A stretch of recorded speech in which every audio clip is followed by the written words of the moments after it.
That was the C minor pentatonic scale, but so is this.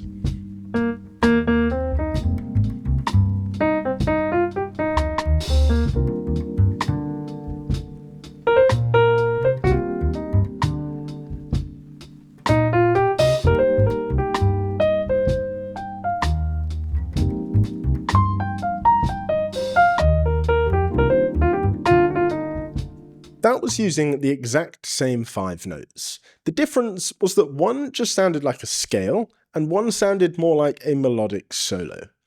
And there's a common trap here. When your solos sound like scales, your instinct is to go and learn more scales, more licks, more theory, more notes, and that's the exact thing not to do. You probably don't need to learn any more scales or licks. You most likely just need to work on your phrasing and your ear. In this video, I'm going to give you 5 tools you can use and practice to make your solos sound less like scales and more like real music.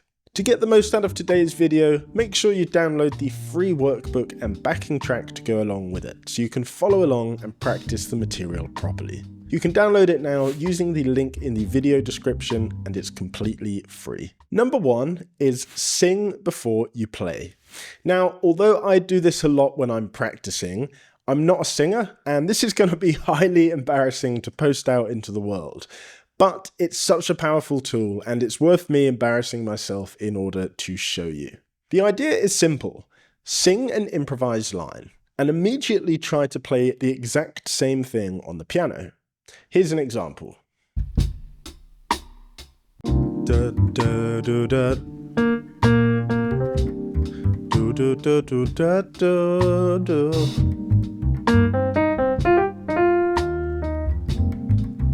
Ba, ba. Ba, ba.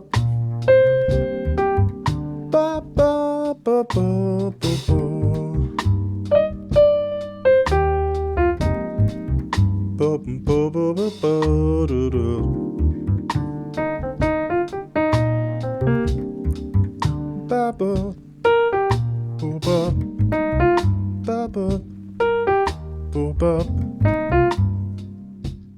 So first of all, excuse my awful singing, but secondly, when you do this, you're hitting so many key areas at the same time.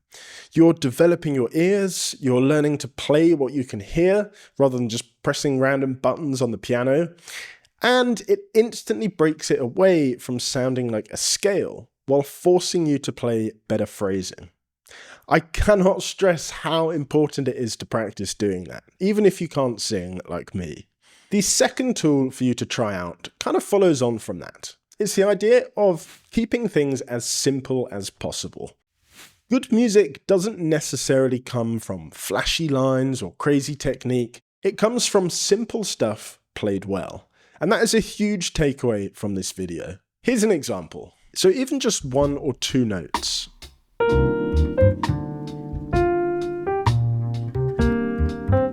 You don't need to play much for it to sound good. And you should just focus on trying to play it with good rhythm and good time feel.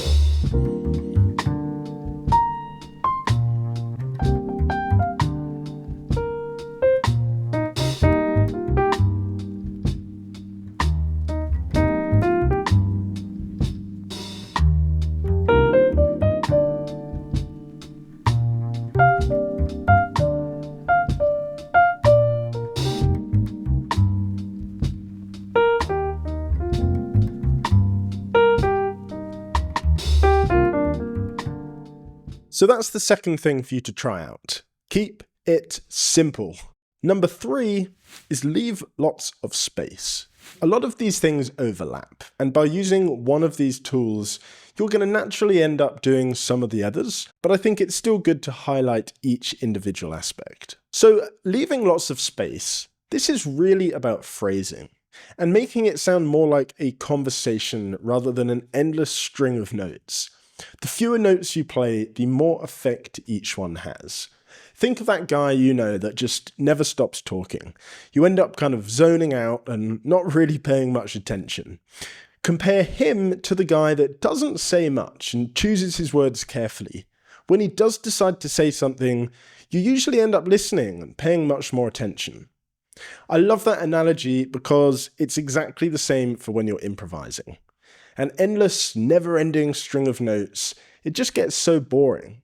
But if you give it a lot of space, it's just going to sound so much better. So here's an example, and notice how much space I'm leaving and how it causes each line to have more of an impact.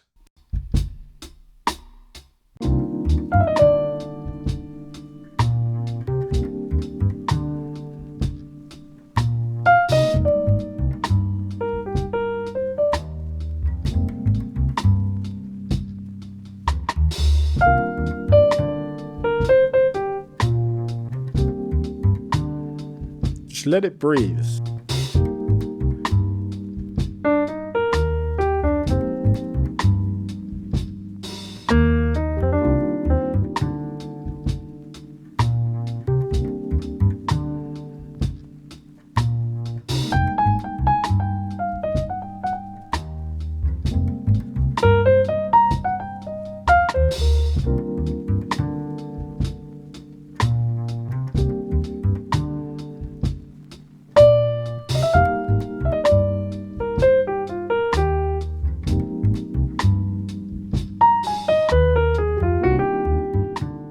When you're the one playing, I know how tempting it is to constantly fill that space. But just really try not to, even if it feels as though you're hardly playing anything.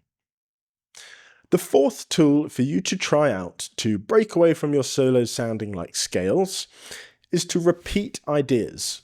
So just play something, give it some space, let it breathe, and then literally just play the same thing again.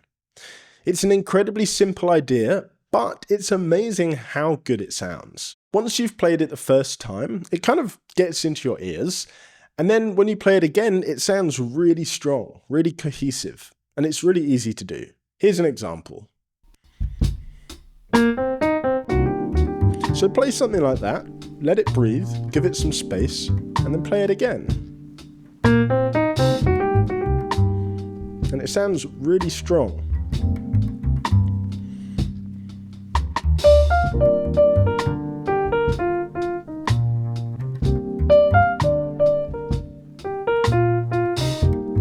You can play something else in between.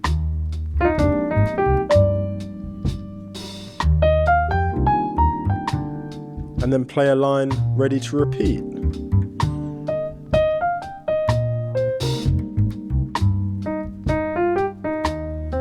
You could move it up or down an octave like that as well.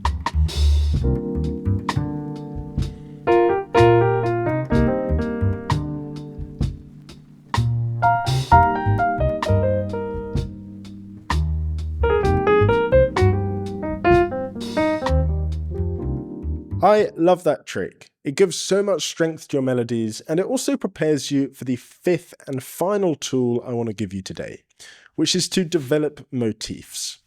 A very similar idea, but instead of repeating the exact same improvised line, try and slightly change it somehow. Add an extra note, change the rhythm, but keep the core idea similar. You could move it up an octave like we did before.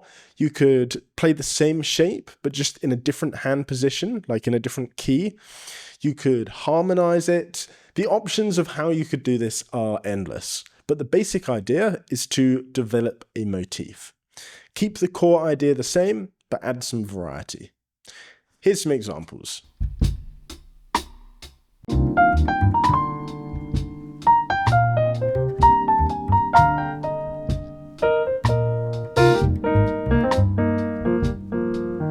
So you hear how that sort of thing I played all the way down the piano, a very similar motif.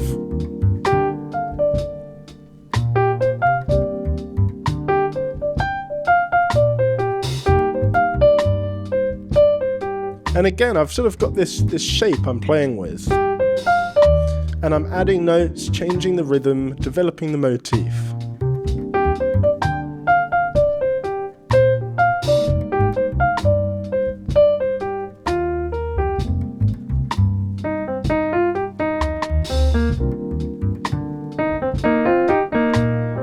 Again, I've harmonized an idea, but just developing it.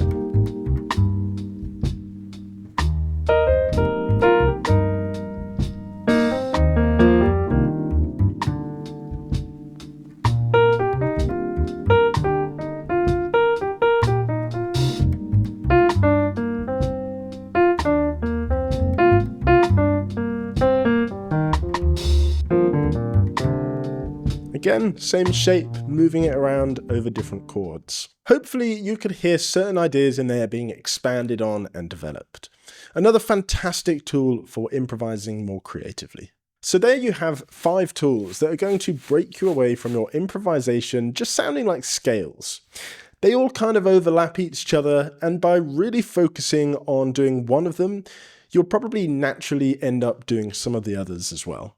But it's still good to kind of separate them and practice each one on its own, especially the sing before you play one. That one is honestly gold. Thanks so much for watching this video. I do hope you found it useful. Don't forget to grab that free workbook and backing track. The link is in the video description. And if you enjoyed this video, I think you're really going to enjoy this one, where I show you the 3 exercises that changed my improvisation forever.